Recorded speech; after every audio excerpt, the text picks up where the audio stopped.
Okay. I hate this. Okay. So,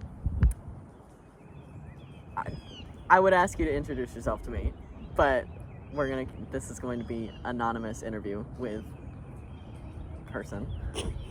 Yeah. Yeah. Okay, so did you ever and I want like an honest answer to this, because I feel like Obviously. your answer might be different than what most people's would be, but did you ever think that you would be interviewed? Yeah. What do you think that you would end up being interviewed for? I do a lot of things that, like, you know how sometimes on the news you'll see like random people on the streets that just get randomly interviewed? Yeah. I'm one of those crazy random people that just randomly will get interviewed. Yeah. So I was like expecting it one day. Yeah, you think that someday you would be interviewed? Yeah, I mean, I've been interviewed by police enough times that eventually it'll happen by someone. See, that's kind of why I thought you would say that, because Yeah. I feel like most people are like, no, I don't think I'd ever be interviewed, but like, you know. Yeah. So is there anything, like, if you could be doing anything right now, what would you be doing? Like, anything at all? I won't be offended if it's not this. This, but on a boat. True. I love boats. True. I love the ocean. What made you start liking boats? My dad was a pilot, and like I thought being a pilot was pretty cool. So for a little while, like wanting to be like my dad, I was like, Yeah. okay, I'll be a pilot. And I actually got like pretty far into getting my pilot's license. And then one day, I just woke up from my trance in the middle of flying, and I was like, I really don't like this. Yeah. And I had always had like a kind of asphyxiation towards the ocean. Like I always grew up watching Shark Week. Yeah. That was my bonding time with my dad instead of being a pilot. Yeah. And like just watching documentaries and stuff. So I just was like, wow, ocean is so cool. Yeah. So yeah. I just liked it. And then I was like, boats are cool too. That's cool. Yeah. So it's kind of interesting that you ended up liking boats so much, because I know you grew up not anywhere around like water or anything. Landlocked. But that's fair. I'm glad you ended up here, so you have more like having a stroke, so that you can more coast. more coast, yeah. More. That was one of the like main reasons I moved here, was because I did not want to be landlocked anymore. Yeah, like that's fair. Arizona was pretty alright, because I grew up with like friends that had a boat, and they would take us on a lake that was shaped like a cactus. Yeah. So that was cool. Yay, Arizona. A lake shaped like a cactus. That's very Arizona. I know, and it was shaped like a saguaro cactus, which only grows in Arizona and Mexico. So that was pretty sick. Very Arizona. But like in Idaho, all the lakes were murky and cold and gross. Yeah. So like you did not want to be near them. And then Right. all the rivers and creeks, people would dump their dead like livestock in, so you did not want to be in them. Yeah. So I was just like, I'm moving somewhere on the coast, no matter what, and I just happened to be Florida. Yeah. It was good enough. I think that's cool though. I don't know. Florida's kind of the worst, but not for everything. I fit in. Yeah, we definitely both belong here. It's okay. Okay, transitions are not my strong suit, so I just am gonna like ask the questions instead, because I can't smoothly. But who do you think was like the most influential person in your life? Because I'm sure there was plenty, but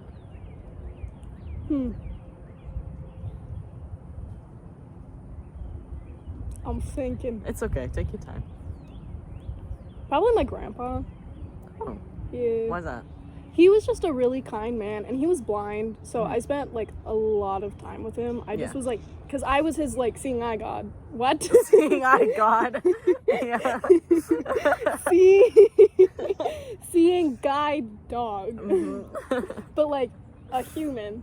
So I would just walk him around, and like I would let him know if there was like a curb or somewhere that he had to step, and like I would help him make little canes to like look around for, because we grew up pretty poor. So and he was just a really good man. He taught me, like, not that my parents failed to teach me this aspect, but he taught me like a lot about what it means to be like a nice person, and like what it means to protect people, and like what it means to just be a good human. Yeah. And because he was blind, he lived very much in the world. Yeah. Because he couldn't see his surroundings, so he had to pay attention to everything else. And it taught me how to do that, even with like my awful sense of hearing and like not being able to touch things very well. But he taught me how to do that, and he taught me how to live and appreciate the world for the world. Yeah. So he just like molded me into this little person that I am. That's interesting. I like that.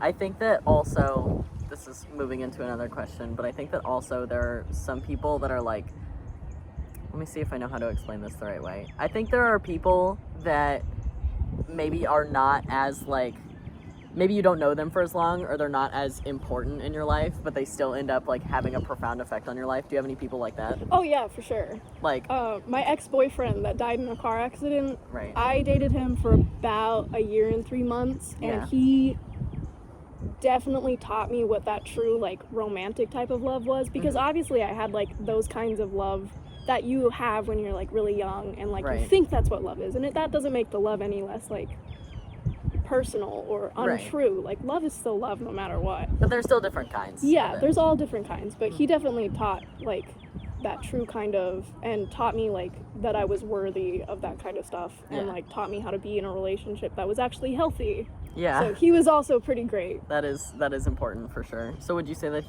would you consider him your first love? No, but I definitely would consider him my greatest love so far. Who would you consider your first love? Probably my first girlfriend. She was a little bit crazy, but I definitely was very in love with her, as much as a 15-year-old could be in love. Well, yeah, I mean, I think, because there's a lot of, like, shit that people say about, you know, how young kids think they're in love, and, like, they're like, crazy, and they're not. But, like, no, it's just easier for younger people to fall in love, I think. I think that and that's also the only form of love they know so far. That doesn't make it any less of a love. Oh, it's still love. It's just, like, the funny little teenage kind of love. Yeah, the funny little goofy kind of love. So why did you guys end up breaking it off? What was my girlfriend and me? She was insane. I know she was insane. And if you don't want to like talk about specifically, you don't have to. I just didn't know what the final like. So I know it's specifically what you are thinking about, because it was that girlfriend. I'm not going to say it just for like reasons, but it also was not the reason we broke up. The reason why we broke up is she started getting a little bit like angrier towards the end of our relationship. So the timeline was that event happened like a month before we broke up, and then her mom died like 2 weeks later. Yikes. But I don't think her mom died of natural causes. So that kind of sparked an argument between the two of us. Right. And then we ended Understandably. up... and then we ended up breaking up because I said that I was not, like, wanting to be in a relationship with that type of person for obvious reasons.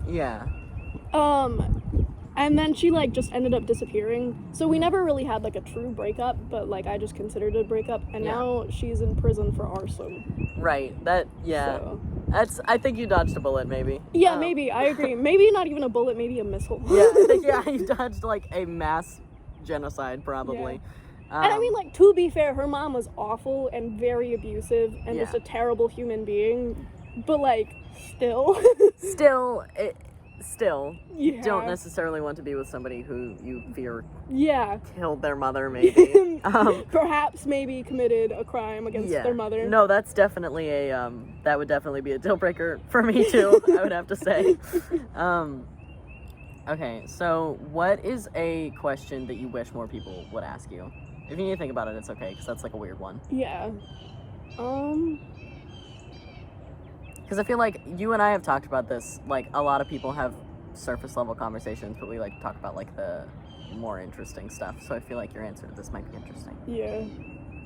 I need to think a little bit. It's okay.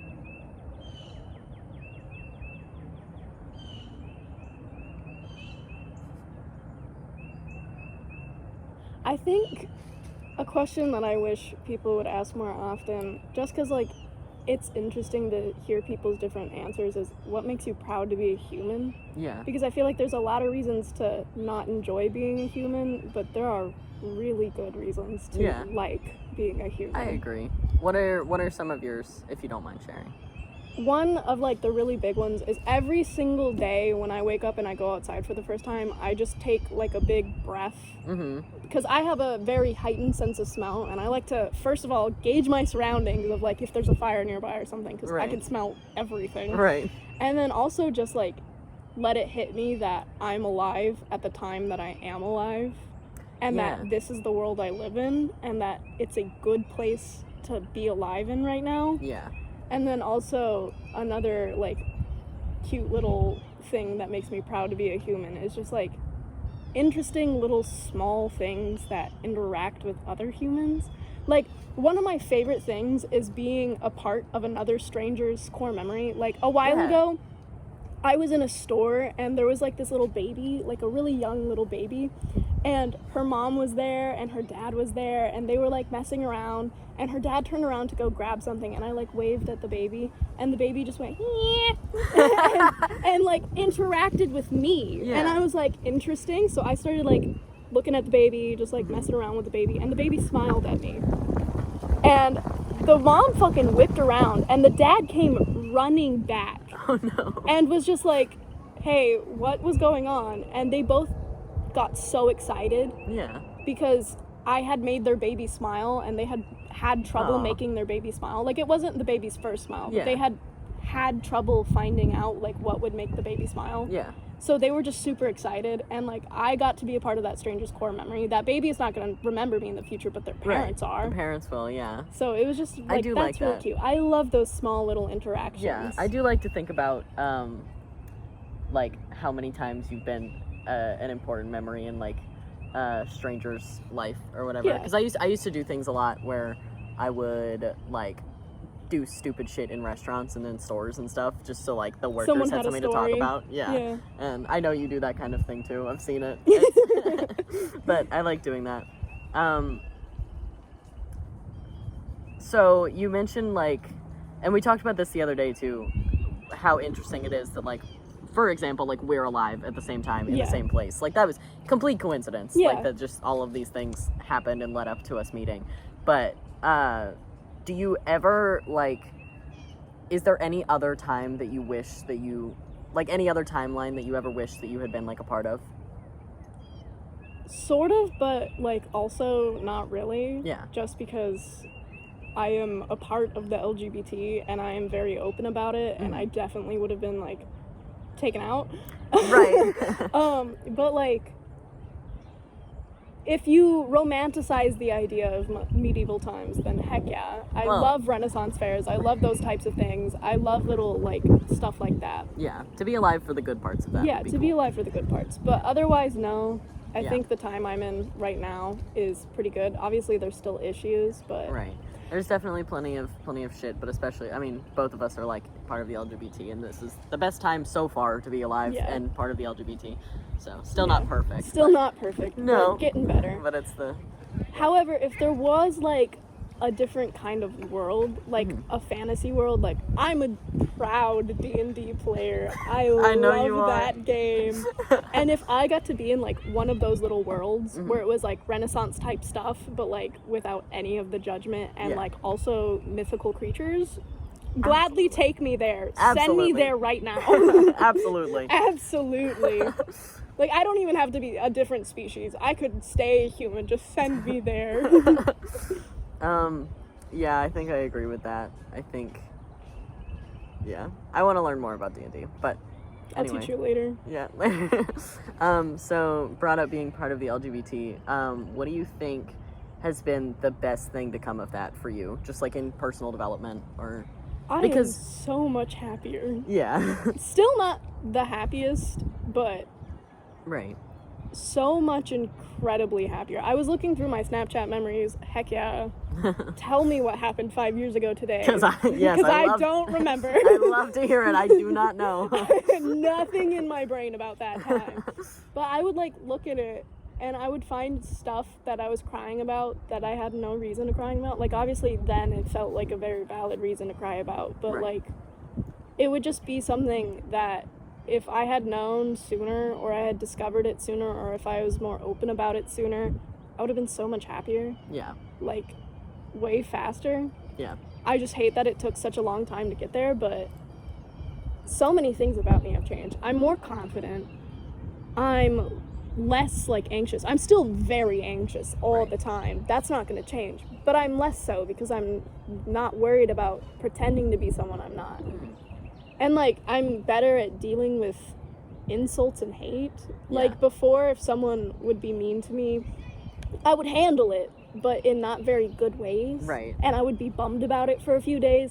Now I'm just like, whatever. I'm never gonna see him again. Yeah, I have that mentality a lot more now too. That like I'm never gonna see these people again, kind of thing. Yeah. But anyway, I'm glad to hear that. I feel like a lot of people talk more about and I probably will ask some about like the negatives, you know, of being part of the LGBT, especially because the world still isn't perfect for that. But, you know, I feel like it's important to also talk about the good things, because like struggles make good things, you know what I mean? Agreed. Like end up in good things. So if I never struggled, I never would have figured out who I am. Yeah, that's true. So I just to touch on it as well, because I said I would. What do you think is like the most difficult thing about it? Definitely the not being cis portion. That is like, difficult. Being queer, okay, that's like difficult, yeah. Yeah. Because like I like everyone, no matter their gender, no matter like I don't care. If I think you're cool, I think you're cool, and I'd date you. I'd romance the heck out of you. Yeah. But like the not being cis portion just comes with a whole nother level of like, wow, why do I feel this way? Like there have been many days where I have like just woken up and been like, why can't I just be happy being cis? Why do I have to be trans? And it doesn't mean that I'm not like proud about being non-binary and I'm not proud about being like in the trans community. Yeah, of course. But it does mean that I struggle with stuff that I wish I didn't have to. And it also like people don't want to believe that I'm real. Right, that's a big one. Like no, I'm very real. I'm just not in what society calls the binary. Right. So I mean, of course, fully transitioning people experience, like male to female or female to male is what I meant, experience a little bit of that too, but especially non-binary people I know experience a lot of specifically the like people saying that you don't exist kind of thing. And like you definitely do. I'm standing right in front of you. Try to tell me I don't exist. Exactly. The only thing that isn't real is my gender. So this is not the way that I had intended to go actually, but now I'm curious on this. What are your thoughts on trans medicalism, which I guess I should define, like, because I'm recording this. What are your thoughts on people saying that, like, you have to have dysphoria or have to do this and this and this in your medical transition to, like, be considered trans? That is so wrong. Yeah, I agree, but I see a lot of it in, like, trans influencers, like, especially, like, on YouTube, and, you know, which a lot of, like, younger people are super into. I see that being, like, a big thing that they preach is, like, you're only trans if you do this and this and this, and I think that that's, like, the exact opposite of, like, especially with non-binary people. I feel like that's the exact you're trying opposite. to force someone into a box that never wanted to be in a box to begin with. Right. I think that, like, all the stuff about being, like, you have to have dysphoria, you have to hate your body, you have to get on hormones, you have to have surgeries, you have to blah, blah, blah, is bullshit. Right. Like, the only thing you need in order to be trans is to not align with what you were assigned at birth. That is the whole thing. If you don't identify as that, you are trans. Yeah, that is it. Because I've met a few people that were trans, loved their bodies. Yeah. They loved their body because it took them places, it worked for them, and it looked good. Right. Just because they were trans doesn't mean they have to hate it. Right. I think enforcing the idea that you have to hate your body to be trans is inherently harmful. Yeah. Because, I mean, you certainly can convince trans people that you can convince anybody to hate their bodies, you know what I mean? And that is not... Oh, ant. It was coming to bite me. Not healthy. Okay, so this one I feel like, sorry, I'm trying to look at the time. 14 minutes? 14. Oh. I think so. Or is it 16? It looks like it says 19. I can't read. It says 19. dyslexic. Okay. I was trying to check on the time because I have another question that I think will probably be a longer one because I'm going to ask you to tell me a story. Because I want to. Those. I know you do. And this is what I'm particularly excited about with you. So I feel like a lot of times in conversation, this is just a thought that I have, most people are just kind of waiting their turn to talk, you know what I mean, and don't necessarily want to like listen to the other person. So that's kind of a morbid way of looking at things, but it's just how our brains work, you know. So that being said, if you could have like a room of attention, like of people that you wanted to talk to, and could tell them one story and they would like fully be paying attention, what is like the one story you want to tell people? Can be anything. What is like one story you just think people will think is like really funny or like really good to know or like something to that effect? If you need to think about it for a second, it's okay. That's why I was trying to make sure I had time when I asked this one, because it's a bit of a thinker and also a longer one. Yeah, because every time someone asks me that question, all my stories just leave my brain. Because I know you have like a ton of them. Believe me, I know you do. But I feel like a lot of people have like one story specific or like a few stories that they think are like people would want to know if they would listen. Yeah. Trying to think of a good one. If you can't think of one or don't want to, that's also okay. No, I want to. I just need to think of one. It's okay. Take your time. So many stories. You do have so many. So Lived many. a million lives. All the fucking lives.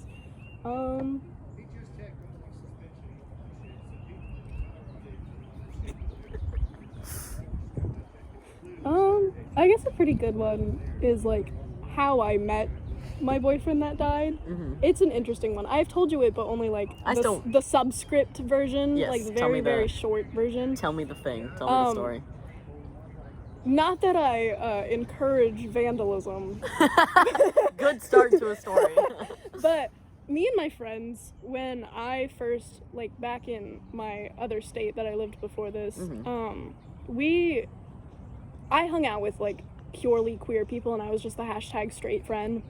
Turns out that was a lie. You were completely wrong, actually. Yeah, so wrong. I am now one of the queerest people I know. Yeah. But damn, I queered myself so hard. True. But I had hung out with them all the time, and I would just like, I was such an ally. Like I would fight for them, I would defend them, and like all that stuff. And one of my friend's parents was a priest at a church. And he decided that he was going to kick her out. None of us really enjoyed that. No, I'm sure not. Yeah, no, we were very upset. Yeah. But here's like the best part. At this point, I knew I was queer. Right. And I had been sneaking around doing queer stuff. I just didn't tell anyone yet because I was terrified of rejection, even though all of my friends were queer. It's still hard to come out. Yeah, though. it's incredibly. Now it's easy. Like I'll just casually bring it up in conversation. Same. But when it first started coming up, I was so petrified. And little side note, I had met my boyfriend way before we had started dating. Yeah. And also it was kind of like a flirting type situation for a really long time. We hooked up a couple times. We like would flirt around, stuff like that. Yeah.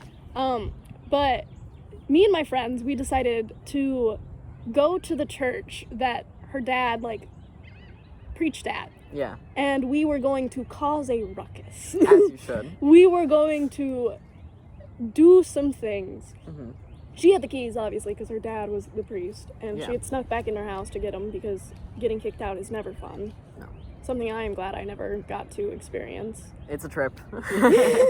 Yeah, I'm quite sure. It sounds so awful. So much fun. Character development, for sure. But she had snuck back in her house. She was really good at it. She snuck out all the time. All of us did. You weren't a teenager if you didn't sneak out Obviously. at least once. That's at least once. A rite of passage. Yeah, for sure. And so we got the keys. We got in. We messed up his office. Obviously, we didn't want to do like any property damage other than like spray paint that you can wash off, because we didn't want to like get arrested again. Right. Yeah. So we had just like started doing things. We turned his office like upside down. We saran wrapped everything. We took paint pens on his car, and we drew really lewd things. We covered up all the cameras too, so that like, you know, couldn't get traced back. We were good criminals. Yeah, at least you were good at what you did. Yeah, and there was this house across the street from the church that the lights were on, and we didn't like realize that. So like, good criminals, but not really. So at one point we decided to go on the second floor on the outside of the building, and there was only a ledge. There like wasn't really much to hang on to. So I was out there drawing a rainbow flag because, as you should, Pride. Yeah. This was also during June, by the way. During Pride Month and everything. During Pride Month. Audacity to kick out his trans queer daughter during Pride Month. Hate crime during Pride Month. Literally the audacity. God. You couldn't have waited till July? Because it was like the end of June too, so like... You couldn't have just waited like a week? A week! Come on! Really, so rude. So rude. Disrespectful. Absolute disrespect. Because he knew that she was trans for a really long time. Right. Just decided during Pride Month, though. Then was the time. You gotta go. Terrible person. Awful man. We did not like him. Like Every time I saw him, I would give him a glare. Sounds like an absolute motherfucker. He really was. But, so I was just doodling, like, Pride stuff on the roof. And then we heard the door of the house open, and I was like, shit. Oh, no. Not good. Not a good time to be doodling Pride on a church. So I, like, went to, like, shimmy back into the window, and my friends were, like, trying to pull me in. Yeah. They forgot how their hands worked and kind of knocked me off balance, and I fell. And I just, you know, fell a whole story onto some bushes. Yeah. And I looked up, and I just saw him peering over me, and he's like, are you okay? And this was, like, one of the most attractive men I have ever seen in my entire life.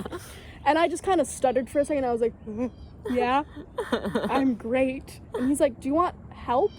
And I was like, help with what? And he's like, first of all, getting up. Second of all, destroying the church.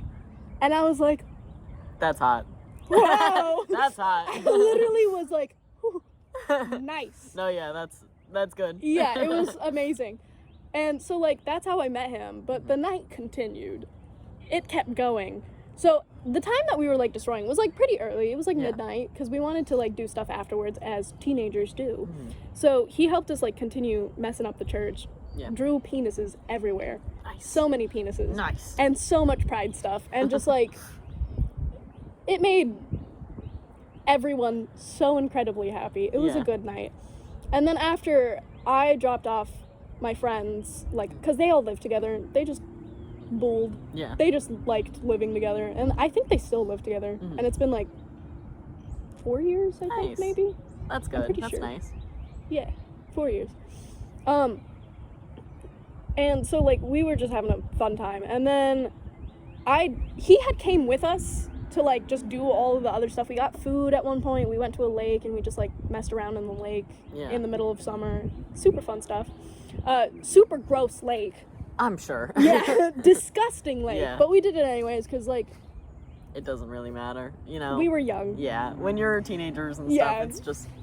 you just do stuff. It sounds like a very stereotypically teenage night. You know yeah, what I mean? for sure. It felt like a coming of age movie the entire time, and I hated it. But those are some of my like fun. Yeah, those are some of my like best memories though. I feel like the times where I was like, no, I feel like a teenager right now. I feel like a little person having so much fun, having such a good little time. I love my friends. Core memories. A little core memory. Yeah. And then after we had dropped him off, he still hung out with me, and, like, we were just having the time of our lives, and we ended up, like, just climbing random trees and, like, doing stuff, and we stumbled upon some hunters.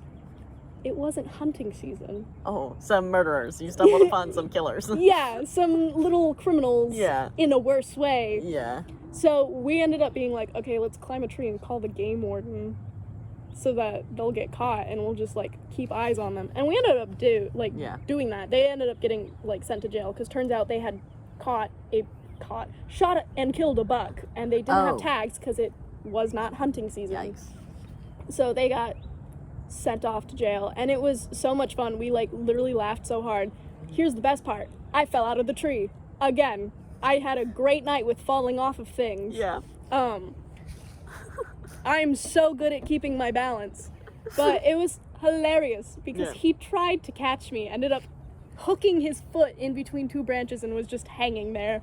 And it was the funniest thing because we were just sitting there laughing our asses off, just having a good time. Maybe we got hurt, maybe we didn't, don't know. We were just having a really good time. That sounds like a good time. And it was just like, that's a great way to meet someone for the first time. It was a good night. And it, like, we ended the night, like, exchanging phone numbers because obviously we still wanted to hang out with each other. And then he just got implemented into my friend group. Yeah. He was a great guy. It sounds like it. Yeah. Nice.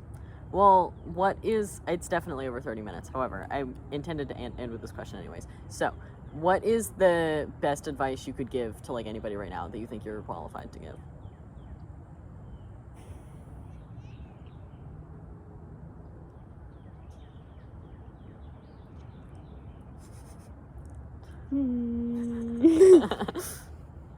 It is okay to be upset with yourself, but it is not okay to hate yourself indefinitely.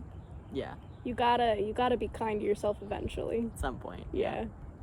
Good advice. I like it. Okay. Well, that's the interview. Yeah! Yay! Good job!